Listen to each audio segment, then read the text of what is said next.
بسم اللہ الرحمن الرحیم۔ السلام علیکم ورحمۃ اللہ وبرکاتہ۔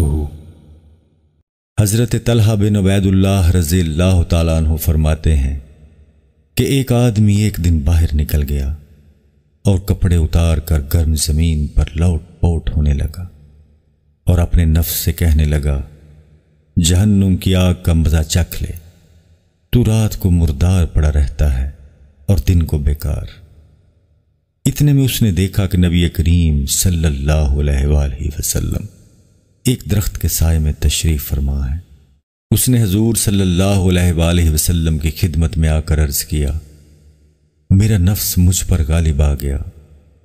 حضور صلی اللہ علیہ وآلہ وسلم نے اس سے فرمایا، غور سے سنو، تمہاری تواضع کی اور اپنے نفس کو سزا دینے کی کیفیت اللہ کو بہت پسند آئی ہے، اس وجہ سے تمہارے لیے آسمان کے دروازے کھول دیے گئے ہیں اور اللہ تعالیٰ تمہاری وجہ سے فرشتوں پر فخر فرما رہے ہیں۔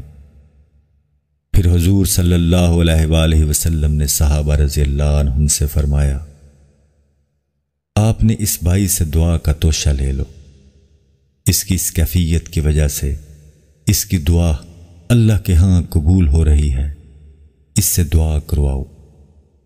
چنانچہ ایک آدمی نے کہا، اے فلانے، میرے لیے دعا کر۔ حضور صلی اللہ علیہ وآلہ وسلم نے اس سے فرمایا، نہیں، صرف ایک کے لیے نہیں بلکہ سب کے لیے دعا کرو۔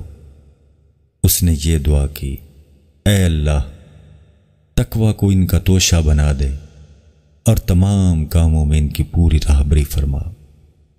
اس دوران حضور صلی اللہ علیہ وآلہ وسلم نے اس کے لیے یہ دعا کی کہ اے اللہ، اسے صحیح دعا کرنے کی توفیق عطا فرما۔